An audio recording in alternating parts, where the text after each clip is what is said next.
Anthony Rogers-Wright.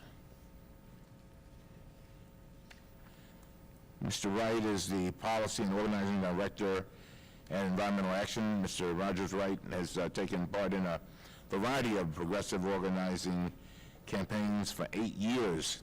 He worked as a policy analyst and urban planner in San Diego, Los Angeles, and Denver. In addition to ensuring that proposed projects complied with environmental statutes such as the National Environmental Policy Act, Clean Air Act, Clean Water Act, and the Emergency Planning and Community Right to Know Act, Mr. Rogers-Wright was also responsible for evaluating the compliance with the Executive Order number 12898, Environmental Justice. Thank you very much for being with us.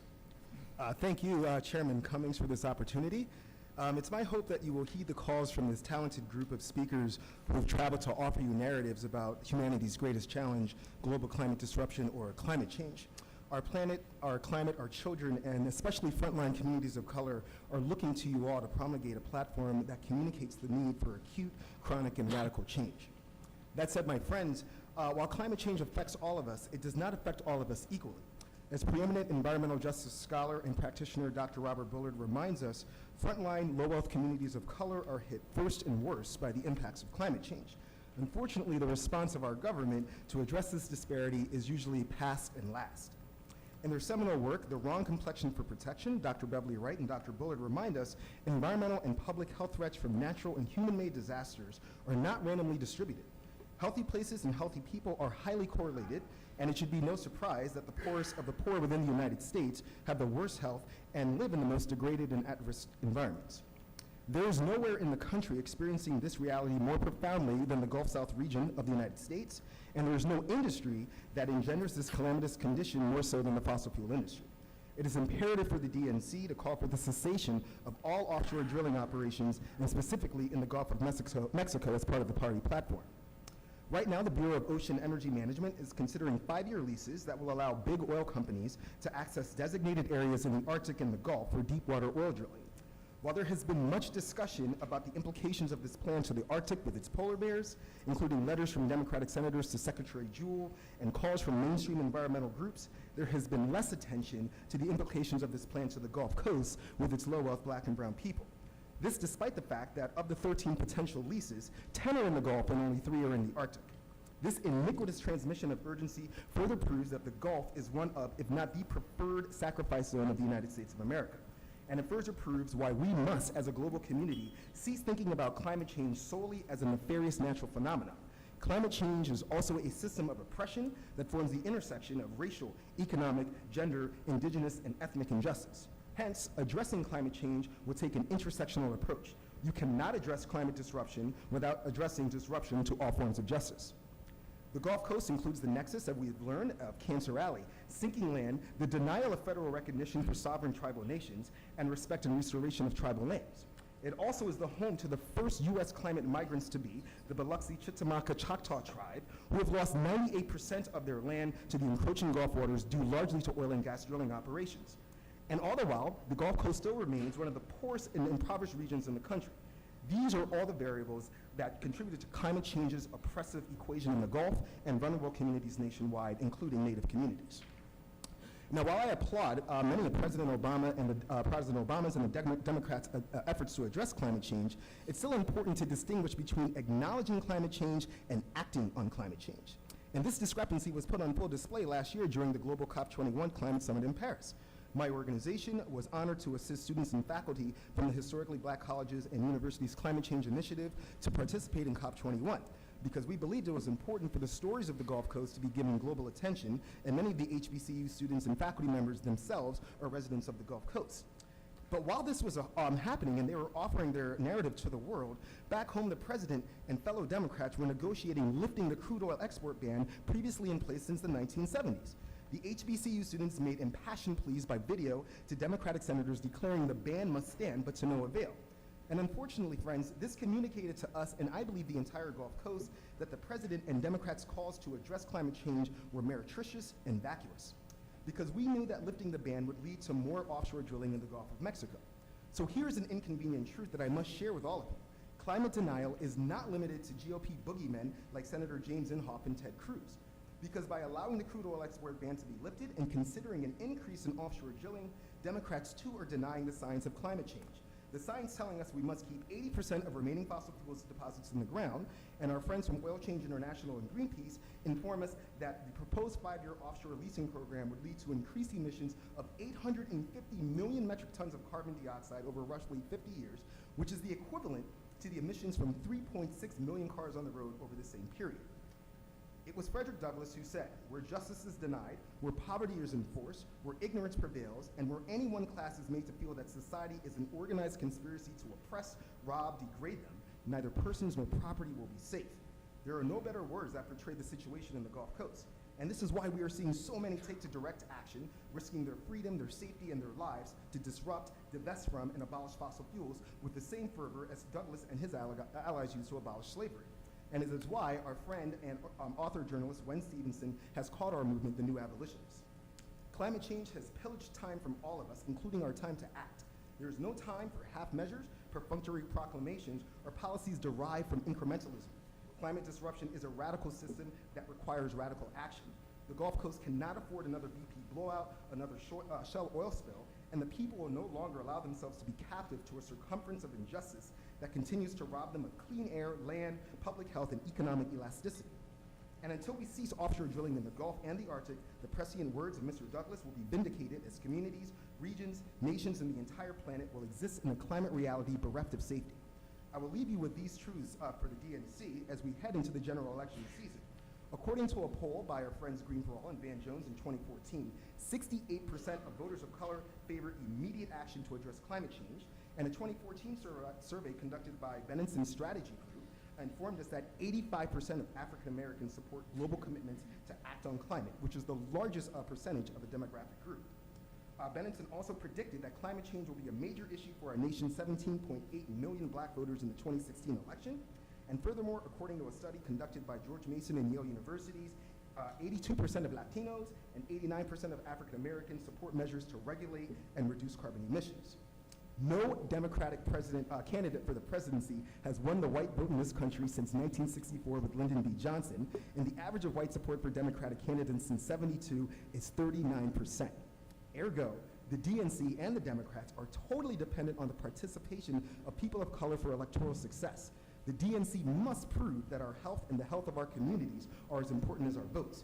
Including an offshore drilling ban on the party platform will be an essential step to demonstrate this. There is only one choice moving forward. Offshore drilling must be replaced with offshore wind, thereby powering a just transition from a fossil fuel economy to a fossil-free future. The fossil fuel empire and their political puppets can no longer use the excuse that renewable energy production is too expensive. Even Bloomberg News, not exactly a progressive bastion of publications, recently concluded the cost of wind and solar are falling too quickly for gas ever to dominate the global scale. As such, the only thing keeping us from a revolutionary and just transition from fossil fuels are a lack of political will and abject avarice. A line in the sand has been drawn, and I, like many others, call on the DNC to exercise political valor, stand with the people on our side of the line, stand with our children, and stand with the planet. Write a chapter in U.S. history, write a chapter in world history, and do something epochal by including a call for the cessation of all offshore drilling in the United States as part of the party platform. Thank you so much for this opportunity, and I welcome your questions. Thank you. Thank you very much. Mr. McKeddon. First of all, thank you so much. One of the 2 or 3 high points of Paris for me was getting to talk to your crew of HBCU students. That was good fun. And that's where I wanted to kind of take you for a moment. You talked about some of the demographic realities here for the party. As we're sort of imagining the Democratic Party of the future, can you talk a little bit about your sense of young people and their relation to these issues? And maybe help us think beyond just November's election as we write this platform. What do we need to have in mind if we're going to be a party that 5, 10, 15 years from now is competitive? No, absolutely, and it was great to see you in Paris, as always, and to see you here, Bill, and thank you again for addressing the HBCU students. I do think that we have seen a slight bifurcation in this primary season between younger voters of color and older voters of color, and I'm turning 40 next week, so saying younger voters of color is starting to mean something new to me. But, that said, I do think that there is a heightened amount of urgency that we are seeing from younger people. They don't like the idea that they are going to be potentially inheriting an uninhabitable planet. So we see this sense of urgency in how they vote, in how they disrupt, and through direct action, as I mentioned. As we're moving forward, we also do have to think about down-ballot elections, and I would specifically talk about the Senate in this case. In his latest book, Steve Phillips, Brown is the New White, discussed how a lack of investment in these communities of color largely led to the loss of Senate and House seats in 2010 and 2014. So I would behoove the Democratic Party to not also treat so-called red states as sacrifice zones just because of previous voting patterns. Invest in these communities, and you will find that these communities are very, very keen on what needs to occur for climate change. And I'll add that that's really important because Sister Peggy was asked about the Civil Rights Act, and unfortunately, we won't call it a landmark Supreme Court decision, but in Sandoval v. Alexander, the Supreme Court increased the burden to use the Civil Rights Act so high that it's virtually impossible for especially frontline, underfunded communities of color to bring suit against the fossil fuel corporations. And I would add, in the presence of Sister Deborah here, that the lack of recognition, for instance, of the United Home and Nation precludes them from getting justice from BP. And many people think that that is politically motivated because if they were federally recognized, they could tell BP that they could not drill on their land. And we're seeing the same program happening in Seattle, Washington, and Native communities all across the country. Dr. West. Yeah, thank you so very much. You have actually given us a major challenge in terms of the ways in which the Democratic Party at times itself has been complicitous with some of the things that we're concerned about. It reminds me in many ways of my beloved colleagues at Princeton, Eddie Glaude and Imani Perry. They talk about the value gap and practices of inequality, the fact that even when we talk about ecological crisis, that the precious life of a brother and sister on the reservation or in a barrio or in a hood still has less value than that of a precious white brother and sister in a vanilla suburb. And so the challenge becomes for me twofold. Can we seriously deal with impending ecological crisis without there being some diminishment in corporate power, in corporate influence on government? We come over and over again in this issue. We don't have the political will. We don't have the political will. The people want it. The people want it. Well, something's standing in the way. There's some major impediments here. Is it corporate power? Is it corporate greed in which those in the corporate elite are able to deal ecologically when they're not as greedy, but when they are greedy, the priority is the capitalist priority, profit, profit, profit, rather than public life, public life, public life? And a smaller version of that question is, can we significantly deal with ecological crisis and at the same time support TPP?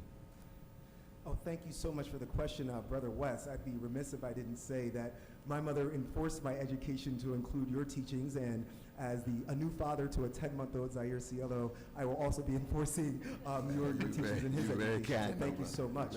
I want to, you were talking about corporate influence, and it doesn't just have to do with our politicians, because I mentioned this iniquitous transmission of urgency. It also has to do with how we're fed information. And we know that our major news sources are controlled by 5 or 6 corporations. And for instance, we've been talking about Flint. We are right here in Arizona right now, where there are families of Navajo Nation people living on 7 gallons of water a day due to poisoned water sources from uranium drilling, but we don't talk about it, right? It's just not a part of our consciousness. So that might have something to do with corporations. I do want to talk to you about TPP because I think this is very, very important. In my eyes and in my view, TPP is all about the expansion and fast-tracked exports of liquefied natural gas, which would increase fracking. That's just my opinion. When you look at some of the countries who are involved, specifically Japan, which is one of the largest importers of LNG in the world, and you combine that with the Natural Gas Act, I believe, of 1990 or 92, which compels the United States to fast-track natural gas exports to countries we have free trade agreements with, you can kind of see where we're going with this equation. I do not believe that you can act on climate while also promoting free trade agreements, which are engines and contributors to emissions of fossil fuels and the continued extraction and use of fossil fuels. They are totally antithetical, and it would be like asking the fox to have jurisdiction over the safety of the chicken. We're going to hear from Ms. Tandon and then Ms. Browner, and I want to remind the members of the committee we're now about a half an hour behind, and it becomes very unfair to the people that come at the end because they will have no time to testify and no questions. So I just want to make the answers brief and the questions brief, please. Great. I'll be brief in my question. I really want to thank you for your focus on the environmental concerns of African Americans and how resonant this issue is, which is, I think, really vital. I also noted your criticisms of President Obama, and I just wanted to ask you, what are attitudes of African Americans towards President Obama's environmental record? Wow. I mean, I obviously wouldn't claim to speak for every single African American. We're not. But you cited polls, so I just wanted you to cite polls. I would say that in environmental justice circles, I mean, you'll find some discrepancy in what people think. Some people will call him a champion, and some people would say that some of his policies have been inconsistent. Specifically with what Brother West just brought up. On the one hand, this free trade agreement, and once again, will lead to more fracking, and someone else is going to talk more to that. But we also know that fracking disproportionately impacts communities of color, including Native communities. So I think that they would maybe take some umbrage with a policy like that. And then, of course, while we were in Paris, people like Bill and Ms. Browner herself, I believe as well, fighting for a global climate policy, while this was going on back home, watching, unfortunately, Democrats and the presidents capitulate to the Republicans that led to the crude oil export ban being lifted